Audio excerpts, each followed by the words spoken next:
In 2023, the people of Argentina elected firebrand Libertarian President Javier Milei. With a radical economic reform agenda, President Milei has managed to reduce inflation from 160% for the year to 2.4% monthly, with GDP expected to grow by over 5% this year alone. All signs suggest that Argentina may be set for a period of economic growth and investment. President Milei has declared that Argentina is open for business and keen to develop deeper trade ties with Western nations. While there is clearly a great opportunity for Australia to work on a free trade agreement with Argentina, Victoria can act now. Global Victoria has a trade office in Chile, a country with about half the GDP of Argentina. My question for the Minister is, will you contact the Santiago Trade Office of Global Victoria to ensure that they are maximising the opportunity for Victorian business to develop trading opportunities in Argentina? Minister. Thank you, President, and I thank Mr Limbrick for his question. And it is no surprise that he would be watching a Libertarian President Milei quite closely. And it's fair to say this is a president that is one of the most talked about leaders in the country, in the world, and there are a lot of diverse views in relation to some of his policies. However, you have asked me about the capacity I have as Minister for Regional Development to engage with the Santiago office of the Victorian Trade and Investment Office, which is Santiago was opened in around 2016. Obviously the Minister Pearson is lead minister, but as Minister for Regional Development and as someone who's just recently returned from America, I have a strong interest in this regard.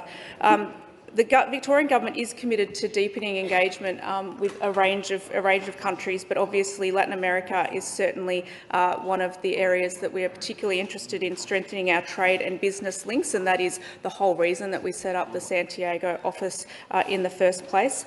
Victoria's globally connected Latin America trade and investment strategy was released in 2018 and specifically calls out Argentina as an area of priority for us as Victoria.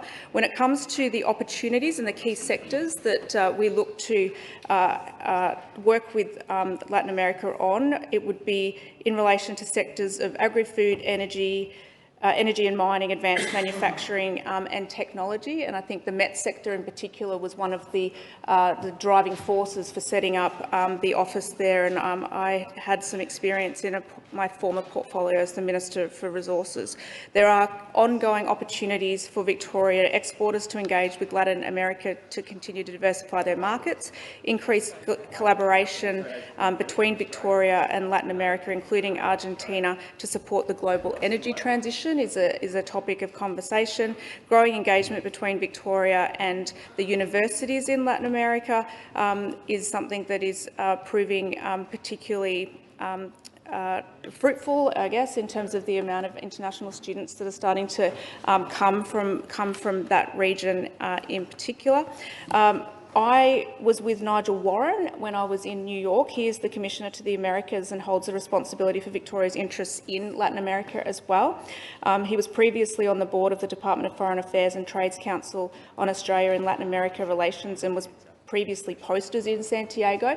I had a really good conversation with him about the opportunities for regional development and in terms of attracting investment to the regions, not just to Melbourne. And he's just finishing that role, but he's going to Austrade.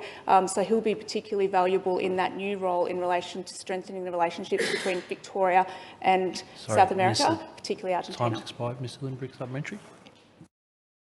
I thank the Minister for that answer. The Victorian industry policy was released last week and, amongst other things highlighted, was the impact of Victoria's foreign trade offices. Argentina may represent a fantastic opportunity to maximise this impact. When the Latin America Trade Office was launched, it highlighted, as the Minister pointed out, skills where Victoria has expertise to provide value in the sector. Argentina is on the cusp of a mining boom, and Victorian businesses are well positioned to capitalise on this. But it's not only mining, there are opportunities to assist in agricultural development as well. Conversations about expanding trade in Argentina are really pushing on an open door. Global Victoria should be coordinating with the Federal Department of Foreign Affairs and Trade to discuss a free trade agreement.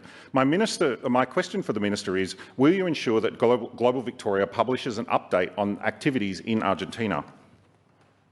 Minister. Thank you, President. I thank Mr Limbrick for his question.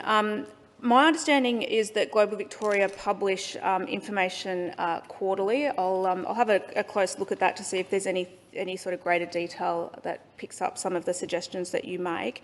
I think, as I indicated with my comments in relation to Commissioner Warren moving to Austrade, I think that close connection between Global Victoria and Austrade will be invaluable for identifying new opportunities. And I think, as I'm on the record of, there is a lot of interest in looking at countries outside the US in relation to diversification, etc. We've recently also had some inbound trade missions or delegations, particularly mining delegations, including those from Argentina.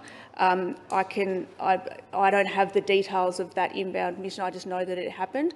So that might be. I know you've mentioned the met sector and the mining sector in particular. I also, particularly with the regional development hat on, have an interest in agriculture and ag tech. But there is some things going on, and I think now that I know your firm interest, I'll make sure that any information can flow to you.